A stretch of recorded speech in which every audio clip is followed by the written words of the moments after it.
அடிப்படையை கற்றுக்கொள்வதற்கு புத்தகம் என்பது அவசியம். ஒரு கட்டத்துக்கு மேல் புத்தகத்தை கடந்து மத்தகத்தில் படிக்க ஆரம்பித்து விட வேண்டும்.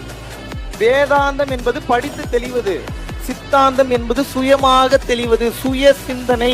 நான் மோட்டிவேஷன் பேச வரல, உங்களுக்கு வார்னிங் கொடுக்க வந்திருக்கோம். மைண்ட் ஃபோக்கஸ், மைண்ட் ஸ்டெபிலிட்டி இல்லைன்னா முதலில் பேனிக் அட்டாக் வரும். எவ்வளவுக்கு எவ்வளவு வேகமா மந்திரம் சொல்றீங்களோ அவ்வளவுக்கு அவ்வளவு பிரபஞ்ச சக்தி உங்களுக்குள் இறங்குவதை உணர முடியும். நாங்க ஒருத்தவங்க இருக்காங்க அப்படின்ற லெவல்ல தான் நாங்க நினைச்சிட்டு இருந்தோம். இப்ப இறைவன் நம்ம கிட்டே இருக்காங்க அப்படின்னு சொல்லி புரிய வச்சீங்க. கிட்டத்தட்ட அழுதுட்டேன். ஏன்னா எங்க அம்மா அப்பா எல்லாம் கண்ணு முன்னாடி வந்தோடனே எனக்கு டக்குன்னு அவங்க அழுகத்தை பார்த்தோன்னே அழுக வந்துச்சு. இதுக்கு முன்னாடி